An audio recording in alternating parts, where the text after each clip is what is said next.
I'm ready to read chapter 11 today and to find out what happens next.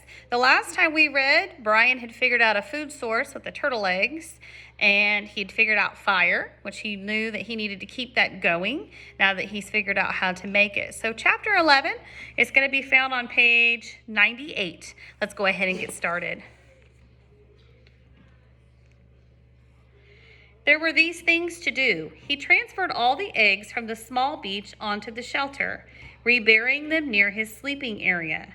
It took all of his will to keep from eating another one as he moved them, but he got it done, and when they were out of sight, again it became easier.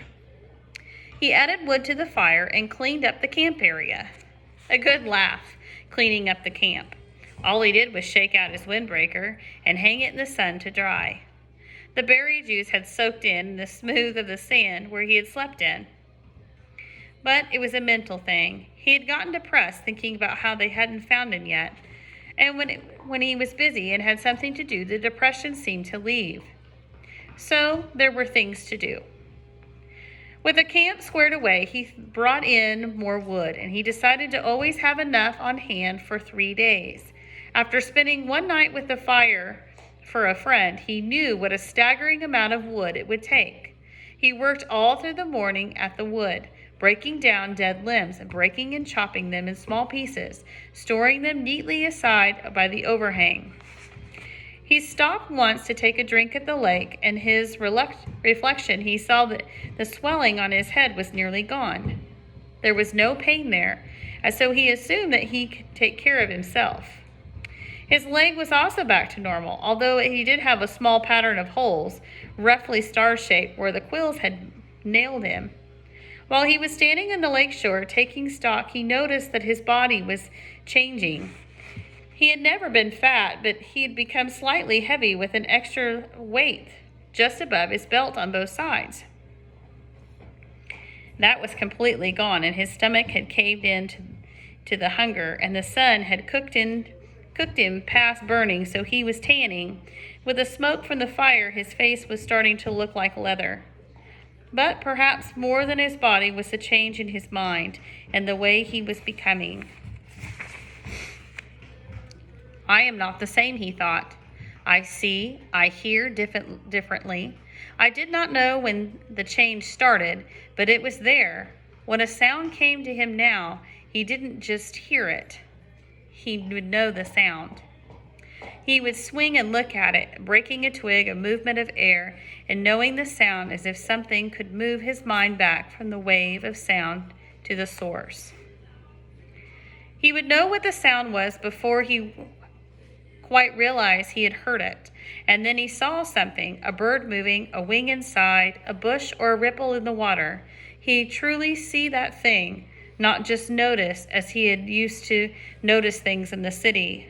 He would see all the parts of it, see the whole wing, the feathers, see the color of the feathers, see the bush and the size and the shape and the color of its leaves. He would see the way the light moved with the ripples of the water, and see that the wind made the ripples and which way that wind had to blow to make the ripples move in that certain way. None of that used to be in Brian. And now it was a part of him, a changed part of him, a grown part of him, and two things, his mind, his body, had become together as well, had just made a connection with each other that he didn't quite understand. When his ears heard a sound or his eyes saw a sight, his mind took control of his body. Without his thinking, he moved to face the sound or sight, moved to make ready for it and to deal with it. There were these things to do. When the wood was done, he decided to get a signal fire ready. He moved to the top of the rock ridge that comprised the bluff over his shelter and was pleased to find a large flat stone area. More wood, he thought, moaning inwardly. He went back to the fallen trees and had found more dead limbs carrying upon them on the rock until he'd had enough for a bonfire. Initially, he had thought of making a signal fire every day, but he couldn't. He would never be able to keep the wood supply going. So while he was working, he decided to have the fire ready. If he heard an engine, or even thought he heard a plane engine, he would run up with a burning limb and set the signal fire. Things to do. At the last trip to the top of the stone bluff with the wood, he stopped and sat at the point overlooking the lake and rested. The lake lay before him 20 or so feet below. He had not seen it in this way since he had come in with the plane, remembering the crash. He had a moment of fear, a breath-tightening little rip of terror, but it passed, and he quickly caught up in the beauty of the scenery. It was so incredibly beautiful that it was almost unreal. From his height, he could not just see the lake, but across part of the forest, a green carpet, and it was full of life. With birds and insects, there was a constant hum and song. At the other end of the bottom L, there was another large rock sitting out over the water, and on top of the rock, a snaggly pine had somehow found food and grown and bit and snarled. Sitting on one limb was a blue bird with a crest and a deep beak. A kingfisher, he thought, of a picture he had seen once, which left the branch when he watched and dove into the water. It emerged a split part of the second later, and his mouth was a small fish, wiggling silver in the sun. He took the fish to a limb, jiggled it twice, and swallowed it whole. Fish. Of course, he thought, there were fish in the lake and there was food. And if the bird could do it. He scrambled down to the side of the bluff and trotted to the edge of the lake, looking down into the water. And somehow it had never occurred to him to even look inside the water, only at its surface. The sun was flashing back up in his eyes, and he moved off to the side and took his shoes off and waited about 15 feet. And then he turned and stood still, and the sun on his back, and studied the water again. It was, he saw after a moment, literally packed with life.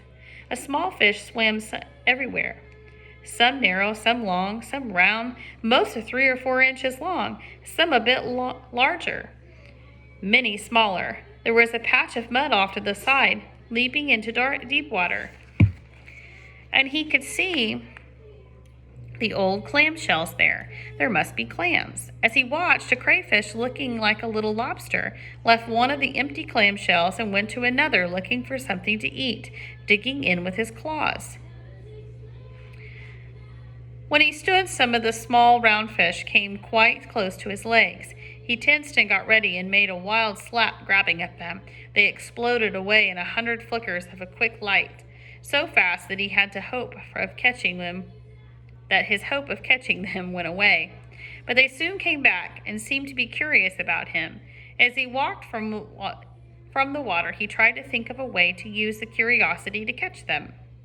He had no hooks or string, but if he could somehow lure them into the shallows. He had made a spear and a small fish spear. He might be able to strike fast enough to get one.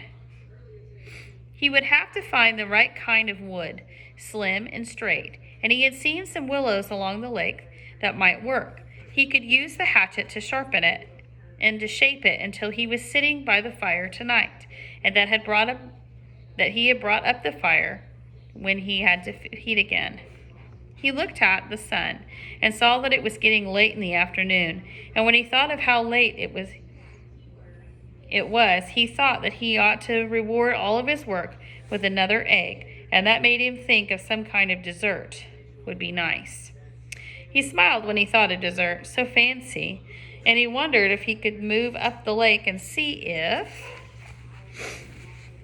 he could find some more raspberries. And after he banked the fire, and while he was looking for the right wood for a spear wood, he thought, as it all rolled together, just rolled together and rolled over him.